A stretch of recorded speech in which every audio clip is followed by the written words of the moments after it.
नमस्कार, जय जोहार साथियों। आप देख रहे हैं छत्तीसगढ़ तक। मैं हूं आपके साथ पूजा शर्मा और मेरे साथ है मेरे सहयोगी मयंक ठाकुर। दोस्तों, छत्तीसगढ़ में तीसरे चरण के लिए 7 मई को वोटिंग डाले जाएंगे। एक दिन का बस समय बाकी रह गया है। लगातार प्रत्याशी अब door to door campaign, door to door जाकर जनता से अपने लिए वोट की अपील कर रहे हैं। और इस बीच एक बड़ी जानकारी निकल कर आई है छत्तीसगढ़ से, जहां पर सूबे के मुखिया रह चुके भूपेश बघेल को एक बड़ी जिम्मेदारी मिली है। बड़ी जिम्मेदारी ये कि रायबरेली से राहुल गांधी चुनाव लड़ रहे हैं।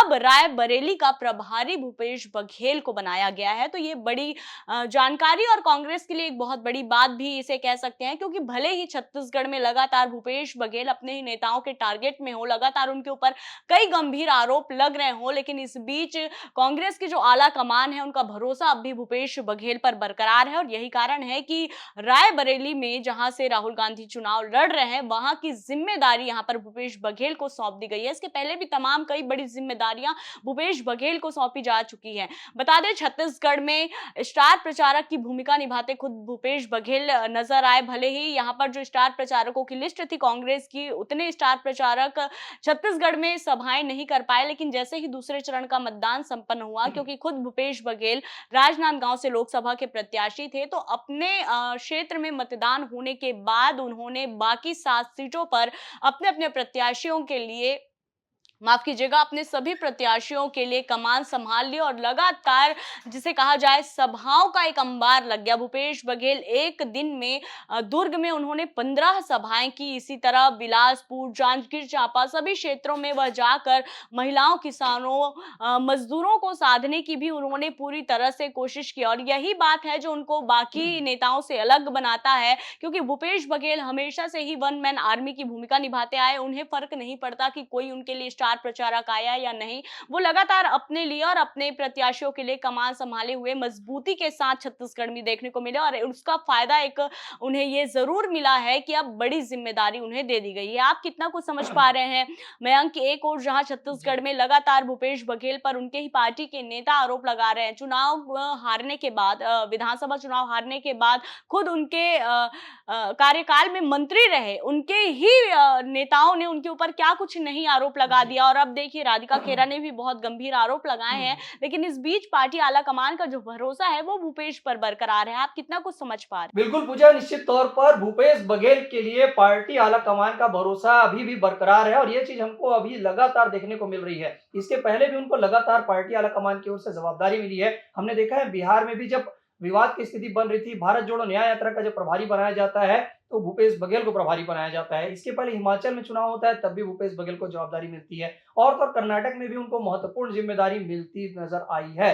हम देख रहे हैं कि लगातार भूपेश बघेल को राष्ट्रीय स्तर पर स्थापित करने की बात हो रही है। और छत्तीसगढ़ में जब सरकार चली गई कांग्रेस की, तो ऐसा लग रहा था कि भूपेश बघेल को नेता प्रतिपक्ष बनाया जाएगा या फिर प्रदेश अध्यक्ष की जिम्मेदारी फिर से सौंपी जाएगी, लेकिन उनको वो जिम्मेदारी नहीं मिली। तो ऐसे कयास लगाए जा रहे थे कि भूपेश बघेल के लिए पार्टी ने क्या तय किया है, लेकिन ये पार्टी की जवाबदारी लगातार जब मिलती दिखाई दे रही है, तो भूपेश बघेल के लिए पार्टी ने बड़ी जिम्मेदारी तय कर रखी है। उनको प्रदेश स्तर से राष्ट्रीय स्तर तक जो है प्रमोट किया जा रहा है और ये चीजें लगातार देखने को मिल रही है।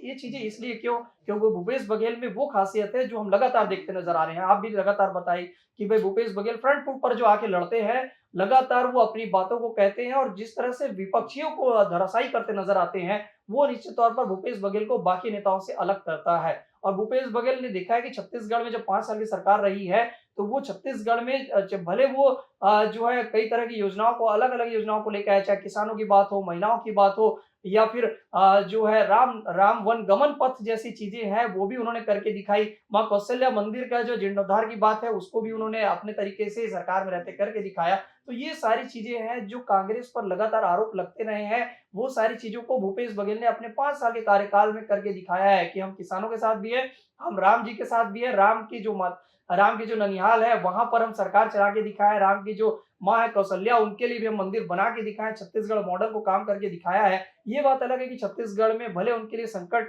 कम नहीं होता दिख रहा है, अभी भी लगातार संकट बरकरार है, कार्यकर्ता विरोध कर रहे हैं, कांग्रेस के जो है लगातार पदाधिकारी छोड़ के जाते दिख रहे हैं, लेकिन पार्टी आलाकमान का भरोसा उन पर बना हुआ है। रायबरेली वो सीट है जहां पर राहुल गांधी चुनाव लड़ रहे हैं और रायबरेली सीट पर इसलिए काफी महत्वपूर्ण बात हो जा रही है पूजा, क्योंकि रायबरेली सीट से जो सोनिया गांधी हमेशा चुनाव लड़ती रही है, यानी पार्टी जो है सबसे महत्वपूर्ण सीट पर अगर जवाबदारी देने के लिए कोई चेहरा नजर पे आ रहा है, तो वो भूपेश बघेल नजर पर आ रहा है। तो भूपेश बघेल के लिए एक बहुत बड़ी जिम्मेदारी है और उनके लिए ये एक बड़ी परीक्षा भी मान सकते हैं। जब छत्तीसगढ़ में उनके अपने लोग उनको घेर रहे हैं, लेकिन पार्टी आलाकमान उन पर भरोसा जता रहा है, तो ये निश्चित तौर पर भूपेश बघेल के लिए भी एक अग्नि परीक्षा से कम नहीं होगा पूजा। बिल्कुल और वाकई भूपेश बघेल जो है हमने छत्तीसगढ़ में कई बार सुना है कि भूपेश है तो भरोसा है और अभी जहां लगातार भूपेश बघेल सभाएं करने भी जाते थे, हालांकि अब तो चुनाव प्रचार थम गया है, अब केवल डोर टू डोर ही प्रत्याशी जा रहे हैं, लेकिन जब भी वो सभाएं करने जाते थे तो ग्रामीण खुद ये कहती थी कि भूपेश है तो भरोसा है, कका है तो भरोसा है। ये बातें हमने ग्रामीणों के मुंह से भी सुनी है। तो भूपेश है ये जो भरोसा वाली जो बात है, अब ये राष्ट्रीय लेवल पर भी देखने को मिल रही है। अगर पार्टी आला कमान इतनी बड़ी जिम्मेदारी सौंप रही है, वो भी राहुल गांधी जहां से चुनाव लड़ रहे हैं वहां का अगर प्रभारी उन्हें बनाया जा रहा है, तो ये बड़ी बात हो जाती है भूपेश बघेल के लिए। हालांकि अब देखने वाली बात ये होगी कि छत्तीसगढ़ में कल 7 सीटों पर क्या होता है, क्या घमासान मचता है इस बार, क्या कांग्रेस का कुनबा बढ़ पाता है या फिर 11 में से 11 कमल खिलाने के जो दावे हैं बीजेपी के वो पूरे हो जाते हैं। बहरहाल कल पल पल की अपडेट आपको छत्तीसगढ़ देता रहेगा। सुबह 6 बजे से हम आपके सामने लाइव जुड़ेंगे और आपको सातों सीटों के बारे में हर वो जानकारी देंगे जो आपके लिए जानना बेहद जरूरी है, क्योंकि लोकतंत्र का महापर्व है और ये महापर्व आपके लिए ही है। तो आपसे एक अपील छत्तीसगढ़ तक की कि अपने मत का प्रयोग जरूर करें ताकि आप अपने लिए एक बेहतर सरकार का चुनाव कर सके। तो फिलहाल अभी के लिए इतना ही। छत्तीसगढ़ से जुड़ी ऐसी तमाम खबरों से अपडेट रहने के लिए देखते रहिए छत्तीसगढ़ तक और मुझे और मेरे सहयोगी को दीजिए इजाजत। जय जोहार, नमस्कार।